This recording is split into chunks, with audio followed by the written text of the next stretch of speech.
but your Sarah married twice is what the situation was. Yes, Okay. she did. And she had 2 daughters, and her grandchildren live down in Bidwell, where I do.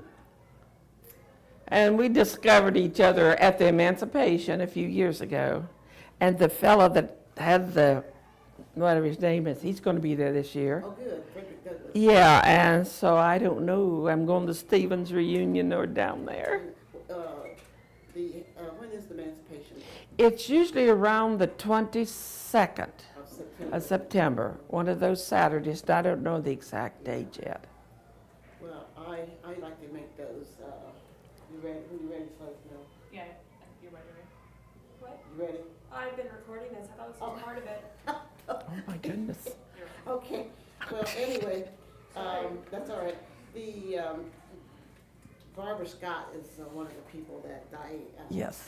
like to talk with down there, so she has a lot of history too. But anyway, I know Barbara you know Scott. Barbara? Yes. Are you related? Probably. I'm probably related to her too because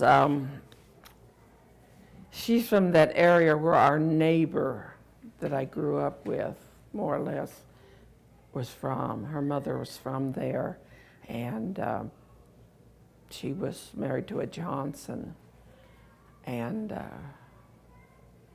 we're sort of related.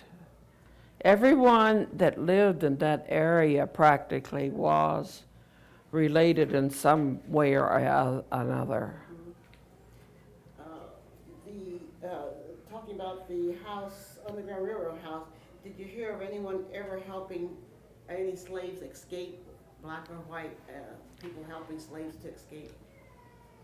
In regard to the railroad house, the Underground Railroad down there, I don't know of any specific names or anything. I just know that people came across came across from West Virginia, and they were escorted up to the home above where I live, to the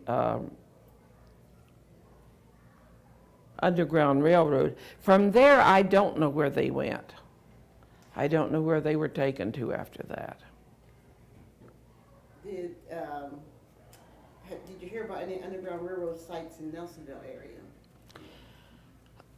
I don't know too much about Nelsonville and its history. I'm pretty sure that there were some, but I have no names or anything. I have looked at the diagram that they have down in southern Ohio, and I have copies of it, but I don't know, the people there or anything. How did you feel when you were older and you started looking into your history and finding out about your Native American history and finding out your Native American relatives were part of the Underground Railroad? How did that make you feel to look back on those memories as a girl and think you looked through those places and the place where people maybe were on their way to freedom? When I really realized I was grown, before I really realized that all of this took place right in the area where I lived. It wasn't discussed. Underground Railroad was never discussed in school because it was a predominantly white school. And it wasn't in the textbooks or anything like that that I got a hold of. I just got bits and pieces, and I felt like something was missing in my life because I had the Caucasian, I had the German, I had the Indian, and Dutch, and this type of thing, and so I just thought, gee. So when I went to my first powwow, and I saw the dancing and everything and the drums, I got the weirdest feeling, and I thought, I really think I found a niche for me in life. I love everybody. I mean, it doesn't matter to me what race or what nationality or anything, as long as I treat them right and they treat me right, I'm a happy person. Good. I know you're a happy person because I tried to give you a hard time when I first met you. You said, no, no, I'm a happy person, I'm happy. So that's a positive sign. Are there anybody in your family who you feel influenced your life more? I dearly loved, well, I loved both of my parents, but my father has always supported me in what I did. They helped me with my schoolwork. I was able to do things, not all the things that the other girls and boys did because I lived away from the school. I rode 26 miles a day to and from school, and I lived about 7.5 miles. So we started before daylight, and we got home, it was dark in the winter. But my father did, and I liked public speaking, and I started at a very young age speaking in front of the organizations there, the Grange, and I remember my first speech, and Mother laughed because she said, there you were, and the table just kept moving down the aisle. But I did a lot of plays and things like that.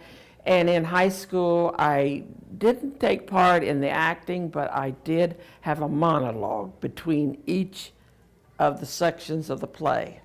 And I really loved it. And then there was the radio show that I was chosen. They chose 5 students from each, top students from each school. And I was one that got to go, and I won. So I was like the quiz kids were later on. But it was interesting. We were on the radio down there. But I even enjoyed school. Did you write your own monologues? The monologues, I look in books, and sometimes my music teacher who was in charge of them, even when I wasn't even in that grade, the juniors and seniors, I was in 9th grade or 10th grade, and I was public speaking right then, but I loved it. And I'd memorize, and my dad would go over, and that's not right, now you say that right, and he really did. And Mother too, they both influenced me. And I remembered, memorized it all, and I loved it. Good, good. I think I've asked most of the questions that concern me that I wanted to cover. Are there anything that you feel that we might have left out? Not really as pertains to my life. When I was grown, I did work in Columbus with the United States government, and also with the state of Ohio, and with an insurance company. And I really enjoyed it. And then I moved back home, and it's really nice. It's really nice. I was just curious about, until you learned about your Native American heritage, what were you considered in your community, or what did you consider yourself? Because I think that's a story a lot of people have here. I want to talk about the When I was growing up, it was kind of a mixed thing with my father and his people who were considered Caucasian as their birth certificates read. There was none that said they were Native American. And yet, my mother, her birth certificate said Caucasian too, but mine didn't. But it didn't bother me because I don't see strangers. But just, unless they made me angry or called me names, and I've been called names, but, it was difficult living in such a different, where there was not a good mixture of different cultures there. But I was accepted just about anywhere I went, What was on your brother's birth certificate? My older 2 were black, my younger one was white. Now, how did they come up with that? Well, my mother was married twice to a Stevens, and they were actually, the 2 older boys were my half-brothers. We never talked half-brothers, we were brothers and sisters. And my youngest brother has the same father and mother that I do. But I was born in Nelsonville. Dr. Do? Yes, and my father delivered me. The doctor came and he said, oh, she has a cold. And my grandmother says, yeah, here's the cold. And I would have already been born. So I thought that was funny, you know. Yes. What was on your birth certificate? My birth certificate says black. The doctor just, And I hated that. I would rather they'd put anything but that they could have put colored. I wouldn't care. But at that time, I just didn't accept it, but I just didn't. And every time I'd fill out papers, I put other. What do you consider yourself? Well, I am registered with the last census as a Native American. And I have my number, I have my card, and I'm Assistant Secretary of the Saponi Nation of Ohio. What do you think people can get out of seeing the Lett family and seeing its multicultural heritage and seeing how you're all connected and that rich history? When I look at the Lett family, it brings so many of us who are really second cousins, third cousins, all kinds of people. And yet we just come together and we just sort of grow together. And the 4 years, this is my 4th year, and this time has been even better than the others. It's just wonderful to see so many people that I am related to. And everyone seems to be so friendly. I just think it's wonderful that people can do that. And I wish people all over the world, and even in the United States, could be like that. Because I don't see a stranger. I never do. I've been told that I was too friendly and all this, but I don't think so. It gives me peace of mind that I am who I am, and that's the way I live. Can you just talk about how you're all connected, maybe by the differences, or despite the differences? Because, like across.